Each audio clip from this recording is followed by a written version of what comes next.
जय हिंद फ्रेंड्स। आज जो हम लोग करने वाले हैं सेंटेंस अरेंजमेंट, जिसे कि PQRS भी कहा जाता है। इसमें हम लोग जो देखने वाले हैं, इसका जो कंसेप्ट है, जो बनाने का तरीका है, हम लोग वो भी देखेंगे। साथ साथ में इसका जो ट्रिक्स है, हम लोग वो भी देखेंगे। ठीक है, तो आज मेरे साथ बने रहे। और जब आपके पास टाइम है तभी आप क्लास को देखिएगा, नहीं तो जब आपके पास टाइम मिलेगा तब क्लास को आप आराम से देखिएगा। तब आपको इसमें समझ में आएगा और तब आप इसमें अच्छा कर सकते हो। कभी भी मत देखिए आप लोग, ठीक है, अपने टाइम के अकॉर्डिंग देखिए जब आपके पास टाइम हो। ठीक, इसलिए और जब भी क्लास को देखें आप क्लास को कोई सा भी लास्ट तक ज़रूर देखिएगा। ठीक है, तो चलिए स्टार्ट कर लेते हैं आज के पहले क्वेश्चन से। तो देखिए यहाँ पर क्वेश्चन क्या है, एक सेंटेंस देखिए, ये पहला जो दिया गया ये फिक्स आपका है। ठीक है, उसके बाद जो सेंटेंस आएगा PQRS जो आएगा वो रीअरेंज करके आपको मीनिंगफुल ऑर्डर में करके, और यहाँ पर जो आपका सीक्वेंस रहेगा उसको आपको यहाँ ढूंढना है और वो आपको यहाँ पर आंसर करना है। अब देखिए पहला सेंटेंस पढ़ लीजिए, क्या है, वी हैव टू। देखिए अब ये बनाने के लिए आपको क्या क्या चाहिए तब आप अच्छा कर सकते हो इसमें।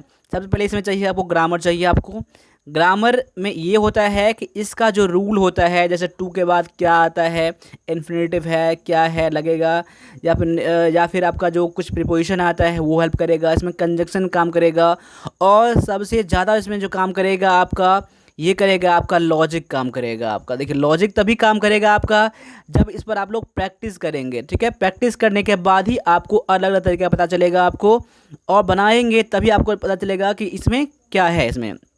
ठीक है, और इसका ट्रिक जो होता है ना, वही इसका लॉजिक होता है। इसमें आप इसका जितना सोचोगे कि क्या हो सकता है, नहीं हो सकता है, उसके बाद ऑप्शन पे आओगे, देखोगे ऑप्शन आपका कौन सा मैच कर रहा है, नहीं कर रहा है, तो फिर आप इस क्वेश्चन को कर सकते हो। अब देखो मेरे साथ क्वेश्चन करो, और जैसे मैं सोच रहा हूँ यहाँ पर आप भी उसको ऐसे ही सोचो। देखिए यहाँ पर वी हैव टू, जैसे हम जानते हैं कि टू के बाद जनरली क्या आता है, एक वर्ब आता है। ठीक है, वर्ब आता है, और भी आता है, ठीक है, जेरंड भी आता है। लेकिन आपको यहाँ पर जनरली आपको देखिए यहाँ पर जेरंड यानी कि जिसमें कि वर्ब में ING लगा रहता है, वो भी हम लोग लिखते हैं कभी कभी, लेकिन जनरली हम लोग टू के बाद V1 का यूज़ करते हैं, वर्ब का पहले रूप का यूज़ करते हैं। देखिए ऐसा सेंटेंस में है या नहीं है। अब मैं देख रहा हूँ कि वी हैव टू एज आएगा नहीं, टू के बाद एज नहीं आएगा। अब स्पीक दिया गया है तो स्पीक यहाँ पर एक वर्ब आ रहा है, तो आपका आंसर यहाँ से हो सकता है क्यू से स्टार्ट। लेकिन आगे देखते हैं, टू के बाद देयर दिया गया है तो आपका नहीं होगा, टू एवियन नहीं आएगा आपका, यानी कि आपका सेंटेंस जो है क्यू से स्टार्ट हो सकता है। अब मैंने ये नहीं कहा है कि क्यू से स्टार्ट हो जाएगा, लेकिन जितना मैंने ऑप्शन पढ़ा है यहाँ पर, तो मेरे अकॉर्डिंग क्या है, अब यहाँ पर मेरे अकॉर्डिंग लग रहा है कि यहाँ पर क्यू से स्टार्ट हो सकता है यहाँ पर। तो देखिए जब क्यू से स्टार्ट हो सकता है आपका, तो क्यू से स्टार्ट होने वाला सेंटेंस देखिए ऑप्शन में एक बी है और डी है, यानी कि अभी आपका ऑप्शन ए नहीं होगा, ऑप्शन सी नहीं होगा। तो ऐसे में क्या हो जाएगा, अभी आपका चांसेस ये है कि आपका आंसर बी और सी हो जाएगा। अगर मान लीजिए अगर आपके ऑप्शन में अगर क्यू से स्टार्ट होने वाला सेंटेंस अगर एक ही रहता है, अगर ये या ये रहता है आपका, तो हम कोशिश ये करते कि मेरा आंसर यहीं से निकल जाएगा, और उसके बाद क्यू के बाद आर मैच करवाते हैं, फिर पी मैच करवाते हैं, फिर एस मैच करवाते हैं। अगर ऐसा मेरा मैच कर जाता तो डायरेक्टली हम आंसर वहीं से कर सकते थे। ये उसका ट्रिक होता है, और यही होता है ऑप्शन से।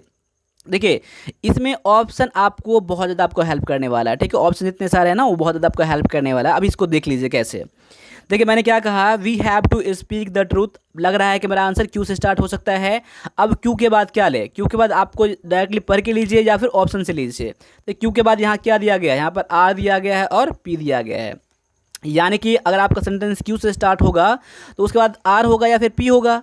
अब देखते हैं, एक बार आर पढ़ के देख लेते हैं हम लोग, एक बार हम लोग पी पढ़ के देख लेते हैं। देखिए we have to speak the truth, हम लोगों को सच बोलना है। ठीक है, एज वी सी इट, कोई भी दिक्कत नहीं लग रहा है। आगे है there is falsehood and weakness. देखिए अब मैं ये पढ़ रहा हूँ ना, आर पढ़ रहा हूँ, तो मुझे लग रहा है कि आर से स्टार्ट हो सकता है। लेकिन यहाँ पर as we see it, P भी मुझे लग रहा है कि पी भी हो सकता है यहाँ पर, यानी क्योंकि बाद अभी आर भी लग रहा है और पी भी लग रहा है मुझे। तो अब मुझे देखिए जब ऐसा मुझे डॉट अगर हो जाए तब एक बार आगे और बढ़ जाएंगे। देखिए आर के बाद फिर यहाँ पर अगर आर मैं लूँगा यहाँ पर, तो आर के बाद मुझे पी लेना पड़ेगा। अगर मैं पी लूँगा तो उसके बाद मुझे एस लेना पड़ेगा। तो क्या पी के बाद मेरा एस मैच करेगा या फिर आर के बाद मेरा पी मैच करेगा? यहाँ से आप देख लीजिए, गौर करके देख लीजिए। यहाँ पर क्या है कि we have to speak the truth, R यहाँ पर है, यानी आर इसमें दिया गया है। तो there is falsehood and weakness, यानी क्या है, अभी फॉल्स यहाँ पर हर जगह झूठा है, कमजोरी है, बुराइयाँ हैं। ये कह रहा है। तो इसके बाद मुझे अभी सही लग रहा है मुझे। उसके बाद आर के बाद मुझे पी लेना पड़ेगा अगर मैं ऑप्शन बी लूँगा तो। एज वी सी इट, अभी मुझे कोई दिक्कत नहीं लग रहा है कि एज वी सी इट। उसके बाद S, even if all around us. देखिए यहाँ पर सेंटेंस कैसा कह रहा है यहाँ पर। देखिए अगर मैं बी के साथ चलता हूँ, अगर मैं ऑप्शन बी के साथ चलता हूँ तो आपका यहाँ पर क्या हो जाएगा, यहाँ पर इसके अकॉर्डिंग मुझे सारा मुझे लग रहा है कि यहाँ पर डायरेक्टली मैच कर रहा है या नहीं मैच कर रहा है। यहाँ पर देखिए जैसे कि मैं लास्ट सेंटेंस में आता हूँ ना कि if, even if all around us, तो क्या मेरे चारों तरफ है, इसका कुछ मीनिंग नहीं निकल रहा है। तो मैं एक बार क्या करता हूँ, डी पर आता हूँ, की के बाद मैं पी लेता हूँ। देखिए speak the truth as we see it, मुझे सच बोलना चाहिए चाहे हम लोगों को। There is falsehood and weakness, अगर हम अपने चारों तरफ अगर हम लोग झूठा देखता हूँ, कमजोरी या बुराई देखता हूँ। देखिए इसके बाद मेरा देखिए क्या कह रहा है, सेंटेंस मैच कर रहा है ना इसका हिंदी। देखिए यहाँ पर speak the truth as we see it, जो हम लोग देखते हैं कि हमारे चारों तरफ क्या है, ये है, यानी आर। यहाँ पर देखिए आर पी के बाद एस मैच करेगा यहाँ पर, हमारे चारों तरफ ऑल अराउंड अस, क्या तो यही ना, तो यही तो बात। देखिए यहाँ पर क्या आ जाएगा, और हमारे पास चारों तरफ क्या है, फॉल्सहुड एंड वीकनेस। तो इसके बाद मेरा देखिए एस के बाद मेरा आर मैच कर रहा है यहाँ पर, कोई दिक्कत तो नहीं है ना कि मेरे चारों तरफ में क्या है, फॉल्सहुड एंड वीकनेस। लेकिन इससे पहले ये आ गया था तो इस सेंटेंस का मीनिंग कुछ निकल नहीं रहा था, इसीलिए हम उन लोगों ने क्या करा, ऑप्शन डी पर आए और मेरा ऑप्शन क्या डी क्या होगा, मेरा आंसर भी यहाँ पर हो गया। अब इस चीज़ को अपने अकॉर्डिंग भी इस क्वेश्चन को दोहराइए और आंसर निकालिए आप लोग, ठीक है। और ऑप्शन से ज़्यादा करने की कोशिश करिए आप लोग। आगे क्या है कि work is the one thing, देखिए यहाँ पर work is the one thing, उसके बाद क्या होगा देख लीजिए यहाँ पर, ये आपका फिक्स है, इसके बाद कौन सा स्टार्ट होगा। देखिए work is the one thing and without it, अगर मैं यहाँ देख रहा हूँ तो यहाँ पर सेंटेंस पी जो है उतना ज़्यादा मैच नहीं कर रहा है यहाँ पर मेरे अकॉर्डिंग। अभी आगे है there is necessary, that is necessary. देखिए work is the one thing that is necessary, अभी मुझे लग रहा है कि वर्क एक ऐसा चीज़ है जो कि नेसेसरी है, ज़रूरी है, ठीक है। अभी मुझे इसमें कोई दिक्कत नहीं लग रहा है मुझे, तो मैं क्यों स्टार्ट कर सकता हूँ। लेकिन मैं आगे पढ़ता हूँ, work is one thing to keep the world. अब देखिए यहाँ पर टू बला पढ़ता हूँ यहाँ पर थिंक के बाद, तो मुझे उतना ज़्यादा परफेक्ट नहीं लग रहा है मुझे, तो अभी मैं इसको नहीं लूँगा मैं अभी, ठीक है। Work is the one thing we should all die, देखिए यहाँ पर स्टार्ट हो सकता है एस से, लेकिन यहाँ पर इसका अगर ले रहा हूँ यहाँ पर ना कि सेंटेंस यहाँ पूरा मैच नहीं करेगा, मीनिंगफुली मैच नहीं करेगा। देखिए वर्क एक ऐसा चीज़ है कि हम लोगों को मर जाना चाहिए, मर जाएंगे, ऐसा तो कुछ नहीं है ना, कुछ उसका मीनिंग निकल नहीं रहा है, तो मुझे अभी मैं इसको काट दूंगा। तो मुझे अभी लग रहा है कि सेंटेंस क्यू से स्टार्ट हो सकता है। जब क्यू से स्टार्ट हो सकता है यहाँ पर, जब पी क्यू आर एस में से, तो क्यू वाला बनूंगा मैं, तो क्यू वाला एक ए में है और आपका अभी डी में है। तो वैसे मेरा ऑप्शन अभी एस से नहीं होगा, ये कट जाएगा, आर से नहीं होगा तो ये कट जाएगा आपका, ठीक है। क्लियर यहाँ पर है ना कि आपका बी और सी आपका ऑप्शन नहीं होगा। देखिए दो ऑप्शन तो वैसे ही आपके कट गए हैं, तो कितना ज़्यादा ऑप्शन आपको यहाँ पर हेल्प कर रहा है यहाँ पर, ठीक है। अब देखिए यहाँ पर अगर मैं क्यू से स्टार्ट कर रहा हूँ तो क्यू से स्टार्ट होने वाला बस एक था, एक ये, यानी कि एक ए था और डी था। अगर मैं ऑप्शन मेरा अगर ए सही होगा तो क्यू के बाद मेरा पी मैच कर जाएगा। देखिए work is the one thing that is necessary, जो ज़रूरी है, एंड विदाउट इट, देखिए यहाँ पर जैसे ये इसके बाद मैं ये ले रहा हूँ तो इसका मीनिंग क्या कुछ मैच कर रहा है क्या, जो ज़रूरी है, विदाउट इट। देखिए विदाउट इट क्या मेरा मैच करेगा, अभी मेरा मैच नहीं कर रहा है। अभी अगर मैं मैच कर भी रहा है, देखिए वर्क ज़रूरी है, इसके बिना क्या होगा, अगर मैं एस ले रहा हूँ, वी शुड ऑल डाई, अभी मुझे सही लग रहा है, मुझे कोई दिक्कत नहीं है। क्यू के बाद मुझे पी लेने पर और एस लेने पर कोई दिक्कत नहीं है। देखिए जैसे कि वर्क एक ऐसा चीज़ है जो बहुत ज़रूरी है, इसके बिना, without it we should all die, इसके बिना हम लोग मर जाएंगे, अभी कोई दिक्कत नहीं है, क्यू पी एस। लेकिन आगे देखिए यहाँ पर to keep the world going, जैसे मैं अगर क्यू के बाद देखिए क्यू पी एस उसके बाद आर तो मुझे लेना कंपलसरी बन जाएगा। तो क्या मेरा आर यहाँ मैच करेगा, अभी मैच नहीं करेगा। सेंटेंस इसका मतलब कोई नहीं रह जाता है आपका, इसका मतलब है कि मेरा सेंटेंस जो अरेंजमेंट है वो गलत है, और आपका ये नहीं होगा तो आपका आंसर ये हो जाएगा। इतना मेरा कंफर्म यहाँ पर हो गया, लेकिन तभी मैं इसको चेक करूँगा। आप लोग भी इसको ऐसे चेक करिएगा, क्रॉस चेक करिएगा आप लोग, ठीक है, कि क्यू के बाद आर मैच करेगा, पी मैच करेगा, एस मैच करेगा। जैसे मैंने करा था, ऑप्शन मैंने ए को करा था, क्लियर यहाँ पर हो रहा है ना। देखिए मेरे बातों पर पूरा पूरा ध्यान रखिए और क्लास पर पूरा पूरा फोकस करिए, पूरा पूरा ध्यान दीजिए, तभी आप लोग जान पाएंगे, तभी आप लोग कर पाएंगे। क्योंकि आप एग्जाम में एक एक नंबर जो होता है ना बहुत ज़्यादा इंपॉर्टेंट होता है। यहाँ तक मैंने बच्चों को देखा है कि 0.25 से नंबर से मेरिट नहीं बना है। इतना ज़्यादा कितना ज़्यादा इंपॉर्टेंट हो जाता है। तो समझ लीजिए कि आप एग्ज़ाम में एक क्वेश्चन का कितना ज़्यादा मार्क होता है, इसका कितना ज़्यादा वैल्यू है। देखिए एक क्वेश्चन आप गलती करते हो तो कितना ज़्यादा आपका निगेटिव काट कर आपका उसका जितना नंबर का एक नंबर का एक क्वेश्चन का वैल्यू अगर 4 नंबर है, अगर एक क्वेश्चन गलती कर देते हो तो आपका एक क्वेश्चन क्या एक आपका मार्क नेगेटिव चला जाता है। यानी अगर एक क्वेश्चन गलती करने से कितना नंबर कट गया आपका, 4 नंबर ये कट गया और 1 नंबर ये कट गया, टोटल 5 नंबर आप कट जाते हैं एक क्वेश्चन गलती करने पर। गौर कर लीजिए। ऐसा आपको लगता होगा ना कि मैं एक क्वेश्चन गलती करता हूँ तो मेरा 1 ही नंबर कटता है, ऐसा कुछ नहीं होता है। एक क्वेश्चन गलती करते हो तो आप लोगों का 5 मार्क कटता है। आप लोगों को ध्यान ये रखना है आप लोगों को, तभी एग्ज़ाम क्रैक कर पाओगे, तभी आप नेगेटिव नहीं करोगे आप लोग।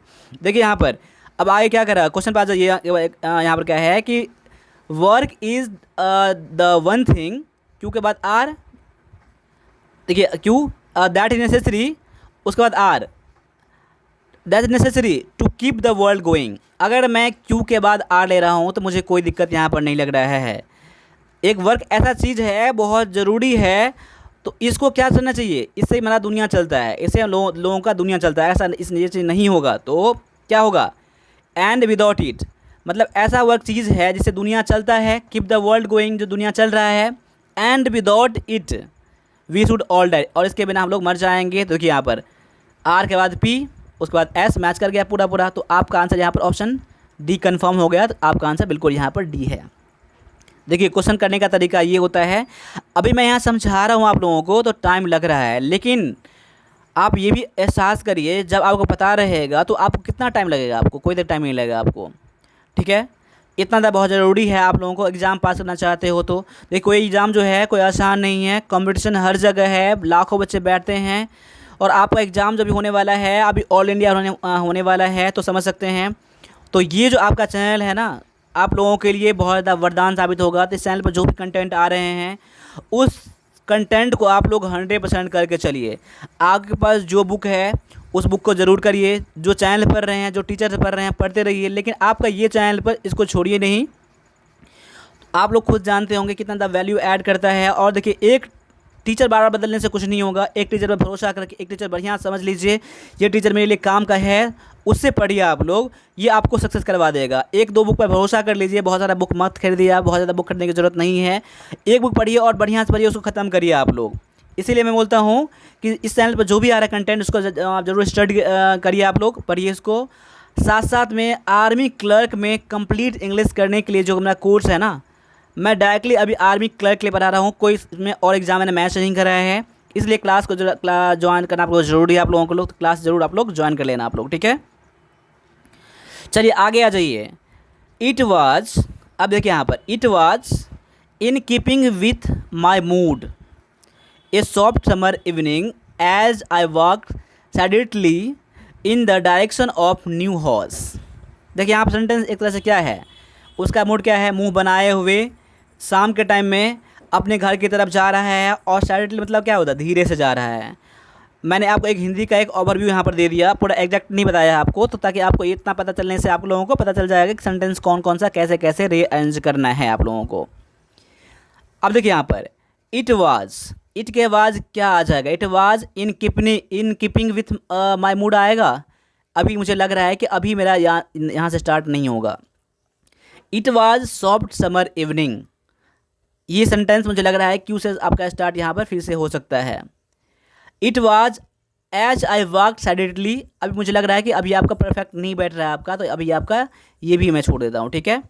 It was in the direction of new house, अभी मुझे लग रहा है कि सबसे इसमें बेस्ट जो लग रहा है ना PQRS में, मुझे क्यू मुझे बेस्ट लग रहा है मुझे। तो क्यू से स्टार्ट होने वाला फिर से देख लीजिए, यहाँ पर बी है और सी है।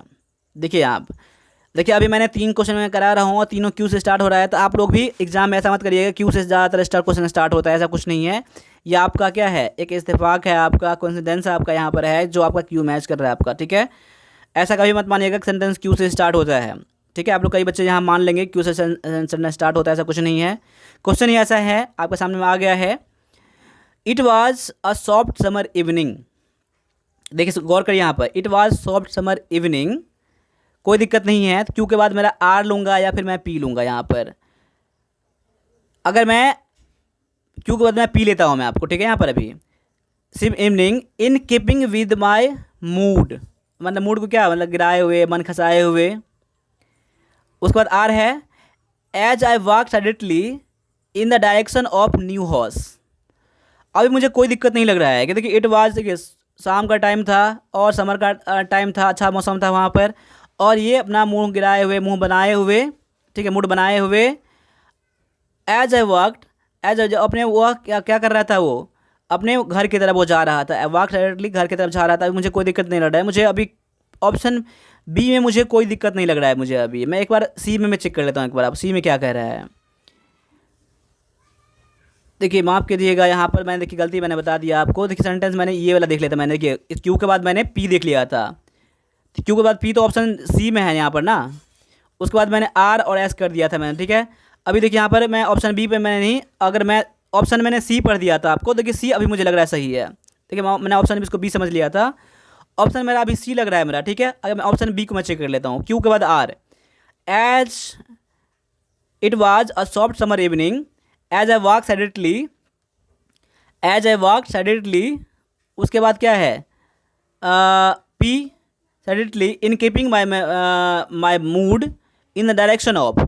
देखिए ये आपका मैच नहीं करेगा यहाँ पर, यहाँ से मैच नहीं करेगा। देखिए यहाँ पर वॉक चल रहा है तो घर की तरफ, तो ये आपका पास सेंटेंस पास आना चाहिए। तो आपका सेंटेंस यहाँ जो आंसर हो जाएगा ऑप्शन नंबर सी जो है कन्फर्म यहाँ पर हो गया। देखिए यहाँ पर मैं ऑप्शन ए नहीं चेक करा मैंने डी चेक नहीं करा, डायरेक्टली मैंने आंसर यहाँ से कर दिया, ठीक है। ऑप्शन नंबर सी जो मेरा मैं है यहाँ पर आंसर है, बेस्ट यहाँ पर आंसर है। तो आप लोग देख लीजिए यहाँ पर कि ऑप्शन कितना ज़्यादा आपको हेल्प करने वाला आप लोगों को। तो ऑप्शन में आपको जाना ही जाना है, चाहे आप कोई सा भी एग्ज़ाम का तैयारी कर रहे हो, कोई सा एग्ज़ाम दे रहे हो आप लोग, ठीक है। चाहे आर्मी क्लर्क के लिए हो, एयरफोर्स के लिए हो, नेवी के लिए हो, बैंक के लिए हो, एसएससी के लिए हो, ये क्वेश्चन कभी भी किसी में आ सकता है, ठीक है। तो आप लोगों को हमेशा ऑप्शन से जाना ही जाना है, ठीक है। चाहे आपके क्वेश्चन का लेवल कुछ भी हो, लेवल कम हो ज़्यादा हो, कोई फ़र्क नहीं पड़ता है, ठीक है। चलो आगे बढ़ जाइए, अगला क्वेश्चन क्या कर रहा है। There was needed for it's every life a time when it's family for itself most of the things it actually produced. देखिए सेंटेंस क्या कह रहा है, इसका एक ओवरव्यू देख लीजिए। सभी फैमिलियों को, सभी फैमिली के सभी मतलब कि सभी के लिए ज़रूरी है, सभी के जीवन के लिए ज़रूरी है, नीडेड है। ए टाइम वाज इस फैमिली, एक समय था, एक समय था इस फैमिली, सभी फैमिली क्या करते थे, यहाँ पर क्या है एक्चुअली प्रोड्यूस, सभी प्रोड्यूस करते थे। इट्स सेल्फ मतलब अपने लिए बहुत ज़्यादा चीज़, बहुत मतलब अधिकतर चीज़ वो प्रोड्यूस करते थे। देखिए सेंटेंस यहाँ पर गौर कर लीजिए, सेंटेंस क्या कह रहा है। देखिए यहाँ पर गौर करिए, यहाँ पर देखिए मैंने आपको कुछ एक हिंदी जो है इसका मैंने एक ओवरव्यू मैंने बता दिया आपको। अब सेंटेंस आप भी रीअरेंज करिए और मेरे आंसर करने से पहले आप लोग आंसर कीजिए इस चीज़ को। देखिए there was needed for every life, अगर देयर वाज के बाद मैं क्या सेंटेंस यहाँ पर रख सकता हूँ। देखिए there was a time when is family, अब मुझे लग रहा है क्यू सेंटेंस स्टार्ट हो सकता है। अगर क्यू से स्टार्ट हो सकता है तो ऑप्शन ए में है और डी में है। देखिए एक समय था, देयर वाज अ टाइम, अभी मुझे कोई दिक्कत नहीं लग रहा है अभी। इज फैमिली, इज फैमिली, देखिए इस फैमिली के बाद मैं एस पे आ जाता हूँ कि इस फैमिली एक्चुअली प्रोड्यूस्ड, सभी फैमिली क्या करते, प्रोड्यूस करते थे, प्रोड्यूस्ड, प्रोड्यूस्ड फॉर इटसेल्फ, अपने लिए, इस फैमिली अपने लिए प्रोड्यूस करते थे। Most of the thing, most of the thing, बहुत सारा चीज़ अपने लिए प्रोड्यूस करते थे। अभी मुझे कोई दिक्कत नहीं लग रहा है, मैंने यहाँ पर क्यू के बाद एस मेरा मैच कर रहा है, एस के बाद मेरा आर मैच कर रहा है। यहाँ पर देखिए एस के बाद मेरा आर मैच कर रहा है। देखिए मतलब क्या प्रोड्यूस करते थे, बहुत सारी चीज़ अपने लिए। It needed for it's every day life, जो उसको लाइफ में प्रतिदिन ज़रूरत होता था। अभी मुझे कोई दिक्कत नहीं लग रहा है। आपने ये पढ़ा होगा कि पहले का, कुछ समय पहले का याद करिए। आपने अगर आप लोगों को पता नहीं होगा तो माँ से पूछिए, पापा से पूछिए आप लोग कि देखिए पहले कुछ ऐसा टाइम था कि बहुत सारा चीज़ जैसे कि मतलब धान है, चावल है या वगैरह वगैरह है, खाने का बहुत सारा सामान वो खुद से प्रोड्यूस, खुद से बनाते थे। अब बहुत सारे मशीन आ गए हैं ना, तो क्वेश्चन देखिए, क्वेश्चन गौर कर रहे हैं ना आपके, क्वेश्चन मैं क्या समझा रहा हूँ आपको। देखिए ये आपके लाइफ से जुड़ा हुआ चीज़ है, तो आप ये बनाने में बहुत ज़्यादा दिक्कत नहीं होगा आपको। देयर वाज, समझ में आ गया ना कि there was a time, Q से स्टार्ट होने वाला QSRP है, QSRP दिया गया है, इसमें दिया गया आपका ऑप्शन नंबर डी में दिया गया है, कोई यहाँ पर दिक्कत नहीं है। क्यू के बाद आर देखिए यहाँ पर मैच करेगा, एस मैच करेगा, पी मैच करेगा। देखिए क्यू के बाद आर में क्या है कि क्यू के बाद R, a time is family for itself most of the thing it actually produced. मुझे अभी भी लग रहा है, मुझे यहाँ से हो सकता है आपका, देखिए यहाँ पर कि there was a time when is family for itself, यहाँ पर यह आ गया ना कि ये वाला, तो ये आपका ये नहीं होगा आपका, ठीक है। देखिए मीनिंग तो मेरा मैच कर रहा है, लेकिन आपका जैसे कि फैमिली फॉर इट सेल्फ ये मैच नहीं कर रहा है मेरा। एक्चुअली प्रोड्यूस्ड ये हो जाएगा फॉर इट सेल्फ, अपने लिए, कोई दिक्कत नहीं है। यानी क्वेश्चन नंबर आपका 4 का जो आंसर हो जाएगा आपका ऑप्शन नंबर डी यहाँ पर बेस्ट है, और यही आपका यहाँ पर आंसर हो जाएगा। अब आगे बढ़ जाइए, अगले क्वेश्चन में बढ़ जाइए कि अगला क्वेश्चन आपका क्या कह रहा है, गौर कर लीजिए। और आप लोग भी, आप जहाँ लग रहा है कि वीडियो को पॉज कर सकते हैं वहाँ वीडियो को पॉज कर लीजिएगा और आप आंसर करिएगा, पढ़िएगा। अब मैं क्वेश्चन बता रहा हूँ यहाँ पर क्या है कि इफ़ यू नीड हेल्प, अगर आपको हेल्प की ज़रूरत है, प्रॉम्प्टली एंड पोलाइटली। देखिए प्रॉम्प्टली मतलब क्या होता है, तेज़ी से, जल्दी में, तुरंत। पोलाइटली मतलब कि विनम्रता से, मतलब if you need help promptly ने बहुत तीव्रता से, बहुत जल्दी में, तुरंत में, और विनम्रता से। देखिए तो मुझे अभी लग रहा है कि आपका सेंटेंस यहाँ से नहीं होगा। क्यों नहीं होगा? क्योंकि मतलब यहाँ कोई मीनिंग नहीं अभी आ रहा है। देखिए एक बार सेंटेंस को पूरा मैं पढ़ लेता हूँ अभी। If you need help promptly and politely ask for attendance, मतलब अटेंडेंस जो होता है, जैसे कि जो हॉस्पिटल में क्या होता है, अटेंडेंस होता है, जो आपको हेल्प करने वाला, सहायिका जो होता है, सहायक जो होता है, ठीक है, वो अटेंडेंट उसे कहा जाता है, अटेंडेंट। अगर आपको हेल्प की ज़रूरत है तो उन्हें बोलिए, उन्हें कहिए, आस्क फॉर। देखिए अभी मुझे पी के बाद इसके बाद मुझे क्यों लग रहा है, मुझे आगे है if you need help to help our customer, to help our customer. देखिए हेल्प टू हेल्प, अब मुझे लग नहीं रहा है मुझे, तो आपका यह सेंटेंस यहाँ तो कंफर्म नहीं होगा यहाँ पर। आगे है as if you need help who have instruction, help की ज़रूरत है जिसको इंस्ट्रक्शन है। मुझे ये नहीं लग रहा है मुझे। देखिए आर से कभी नहीं होगा और एस से कभी नहीं होगा, और यहाँ पर इन दोनों में मैं देख रहा हूँ अगर, तो मेरा क्यू जो मेरा है, क्यू से मेरा स्टार्ट हो सकता है, कोई दिक्कत नहीं है। आपको हेल्प की ज़रूरत है, अगर आपको if you need help ask for attendance, attendant को बोलिए, कोई दिक्कत नहीं है, अटेंडेंट को बोलिए हु हैव इंस्ट्रक्शन, जिसको ये आदेश दिया गया है, निर्देश दिया गया है। देखिए क्यू के बाद मेरा एस मैच कर रहा है, अभी मैं ऑप्शन पर नहीं जा रहा हूँ क्योंकि सेंटेंस जो है ये बहुत ज़्यादा डिफिकल्ट नहीं है। अगर मैं क्यू पर भी जाऊँ तो क्यू देखिए यहाँ पर एक बी और सी में दिया गया है, एस अभी आपका नहीं होने वाला है और एस आपका नहीं होने वाला है, तो ये कंफर्म, तो ऑप्शन 2 ही ऑप्शन रह गया ना। ऑप्शन से भी आप निकाल सकते हो कि क्यू के बाद पी या एस मैच करेगा। देखिए अब मैंने तो एस यहाँ पर कर दिया था कि उससे बोलिए क्यू के बाद हु हैव इंस्ट्रक्शन। देखिए है ना कि एस वाला कंफर्म मेरा हो गया, एस वाला ऑप्शन सी मेरा हो जाएगा, मेरा पी नहीं होगा, मेरा यहाँ पर पी नहीं होगा। क्यों पी नहीं होगा?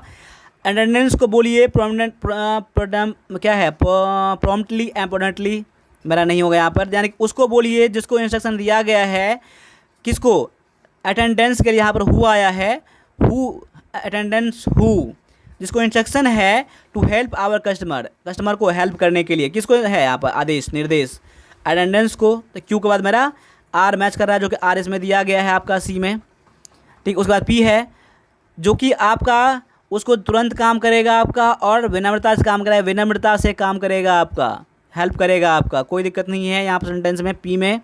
यानी कि मेरा देखिए यहाँ पर QSRP जो है मेरा बेस्ट यहाँ पर आंसर मैच कर रहा है। देखिए यहाँ पर एक तो मैंने अभी जो 5 क्वेश्चन बताए हैं, इसमें तो कंसेप्ट इसका जो है, जो हिंदी है, मैंने वो भी बता दिया आपको, और साथ साथ मैंने ट्रिक मैंने ये बताया कि ऑप्शन आपको कितना ज़्यादा आपको हेल्प कर रहा है। आप ऑप्शन कर लीजिए। देखो ये करने के लिए सबसे ज़्यादा ज़रूरी जो है आपका प्रैक्टिस है। प्रैक्टिस आपको यहाँ पर एक परफेक्ट बना देगा इसमें, और साथ साथ आपको ये क्वेश्चन इतना ज़्यादा पढ़ रहे हैं, मैं तो उम्मीद करता हूँ कि इसको भूलेंगे नहीं आप लोग। ऑप्शन वगैरह वगैरह आगे पीछे कुछ भी कर दे कोई दिक्कत नहीं है, PQRS में कुछ भी चेंज कर दे कोई दिक्कत नहीं है, लेकिन इस सेंटेंस को जब पढ़े हैं तो आप एग्जाम में डायरेक्टली ये क्वेश्चन भी आ सकते हैं। इस क्वेश्चन को भूलिएगा नहीं, इसमें से एक क्वेश्चन ऐसा भी था जो डायरेक्टली आपके एग्जाम में आया हुआ है ये क्वेश्चन, ठीक है। बाद में ये क्वेश्चन सारे क्वेश्चन आपके एग्जाम के लेवल में हैं और ऐसे ही क्वेश्चन आपके एग्जाम में आ सकता है और पूछ सकता है, ठीक है। साथ साथ अगर आर्मी क्लर्क का इंग्लिश कंप्लीट करना चाहते हो अगर आप लोग, ठीक है, कंप्लीट इंग्लिश करना चाहते हो जो कि आप एग्ज़ाम के लिए है, जो आपका लेवल है, मैं हमेशा की तरह कहता हूँ आपको अगर आर्मी क्लर्क एग्ज़ाम निकालना है तो उसी से पढ़ो, उसी आप टीचर से पढ़ो, उसी गाइडेंस से पढ़ो जिसको कि इसका अनुभव है पढ़ाने का, ठीक है। तो वन प्लस डिफेंस अकेडमी जो है आपके लिए परफेक्ट है मेरे ख्याल से। देखिए मैं ये बोल रहा हूँ लेकिन आप लोग खुद समझिएगा इस चीज़ के लिए। जो आपका लेवल है उसको मैं पूरा ध्यान में रखा हूँ यहाँ पर। जो आपका पैसेज है तो पैसेज का समझ लीजिए, इसका टारगेट 10 का 10 टारगेट मैं कर रहा हूँ कि आपका पैसेज मैच कर जाए। बाद में के सायोनिम, एंटोनिम, टेंस वगैरह वगैरह, प्रीपोजिशन, आर्टिकल सारे आपके एग्जाम के लेवल में रहेगा और परफेक्ट रहेगा। तो इस क्लास को जरूर ज्वाइन कर लीजिए। अब इसका फ़ी जो मात्र है 999 है, ठीक है। आपका ये क्लास जो है बहुत ज़रूरी है। आप कहीं भी क्लास कर लिए हैं, करने वाले हैं या कर चुके हैं, तभी मैं बोलूँगा कि इस क्लास को जरूर ज्वाइन कर लेना। आप लोग ये फ़ी मत देखना, चार्ज मत देखना कि ऑफलाइन क्लास में जाओगे ना तो कहीं बात करने जाओगे तो आपको 1000, 2000, 3000 खर्चे हो जाएंगे बात करने के लिए बस। और ये आपका कैरियर के लिए आपका है और वहाँ जाओगे तो वहाँ पर मंथली लगेगा, टाइम ज़्यादा वेस्ट होगा आपका। और एग्ज़ाम पास करने के बाद बहुत जगह पैसे की डिमांड किया जाता है, लाखों लाखों में डिमांड किया जाता है। तो उससे बचिए और आप लोग खुद मेहनत करिए और खुद एग्ज़ाम क्रैक करिए, कोई दिक्कत नहीं होगा आप लोगों को। बाद में मैं आपको हेल्प करने के लिए यहाँ पर तैयार यहाँ पर हूँ। जो भी है आप मुझे व्हाट्सएप कर सकते हैं। और मैं हमेशा तरह कहता हूँ कि क्लास आपके लिए बहुत ज़्यादा बेस्ट रहेगा। जो क्लास पहले ज्वाइन कर लिए हैं, जो एग्ज़ाम निकाल चुके हैं, उनसे पूछ लीजिएगा वन प्लस डिफेंस अकेडमी कितना उनको याद है, कितना उनको हेल्प करा है। या आप मुझे चैनल पर देख सकते हो, उसका रिव्यू कर सकते हो कि मैं कैसा क्लास करवाता हूँ, कितना ज़्यादा मैं क्लास करवाता हूँ, किस चीज़ के लिए क्लास कराता हूँ, ठीक है। और अगर आप आर्टिकल क्लास देखना चाहते हो तो जो मैंने आप देख लीजिएगा वहाँ पर प्ले लिस्ट में देख लीजिएगा जाकर। प्ले लिस्ट जो आर्टिकल है प्रीपोजिशन में मैंने बहुत ज़्यादा क्लास करा दिया, जरूर देख लीजिएगा जो कि फ्री है आप लोगों के लिए यूट्यूब पर। तो अभी के लिए इतना रहने दीजिए, मिलते हैं अगले क्लास में। तब तक सभी से एक बार फिर से जय हिंद, जय भारत।